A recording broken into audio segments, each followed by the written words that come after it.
Hi friends, இன்றைக்கி என்ன ரெசிபினா பீர்க்கங்காய் தோலில் ஒரு துவையல் தாங்க பண்ண போதும். அது வந்து ஹெல்த்தியானது கூட, அதேமாதிரி ஈஸியாகவும் பண்ணக்கூடியதுங்க. டேஸ்ட்டாகவும் இருக்கும். அது இட்லி, தோசை, சாதம் எல்லாத்துக்குமே நல்லா இருக்குங்க. அது எப்படி பண்ணலான்னு பார்க்கலாமா? அவங்க வீடியோக்குள்ளே போகலாம். 2 பீர்க்கங்காய் எடுத்துருக்கேங்க. இது தோலை மட்டும் நான் சீவி எடுத்துக்கலாங்க. பாருங்க, தோலை சீவி எடுத்தாச்சு. இப்போ இதை நல்லா கழுவி எடுத்து வச்சுக்கலாங்க.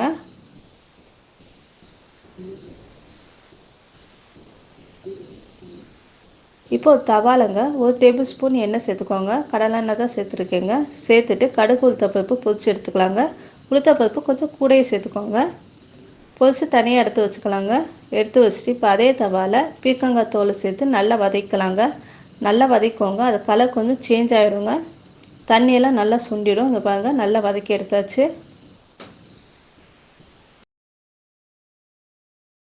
ஒரு துண்டு இஞ்சி எடுத்துருக்கேங்க. அதையும் பொடி பொடியாக கட் பண்ணி நல்லா வதக்கி எடுத்துக்கலாங்க. காரத்துக்கு 4 பட்டை மிளகாய் எடுத்துருக்கேங்க. அதோட கொஞ்சம் பெருங்காயத்தூள் சேர்த்து நல்லா வதக்கி எடுத்துக்கலாங்க. ஒரு சின்ன தக்காளி எடுத்துக்கோங்க. நீங்கள் பெரிய தக்காளினா பாதி அளவு போட்டு நல்லா வதக்கி எடுத்துக்கோங்க. இப்போ மிக்ஸி ஜார்லங்க கொஞ்சம் தேங்காய் எடுத்துருக்கேங்க. தேங்காயோட கொஞ்சமாக புளி சேர்த்து அரைச்சி எடுத்துக்கலாங்க. இப்போ பாருங்க, அரைச்சி எடுத்தாச்சு. இப்போ இதோட நம்ம வதக்கினதெல்லாம் சேர்த்துடலாங்க. கடுகு உளுத்தப்பருப்பு இப்போ சேர்க்கக்கூடாதுங்க. அது தவிர மீதி எல்லாத்தையும் சேர்த்துடலாம். தேவையான அளவு உப்பு சேர்த்துக்கலாங்க. கொஞ்சம் தண்ணி ஊற்றி நல்லா அரைச்சி எடுத்துக்கலாங்க.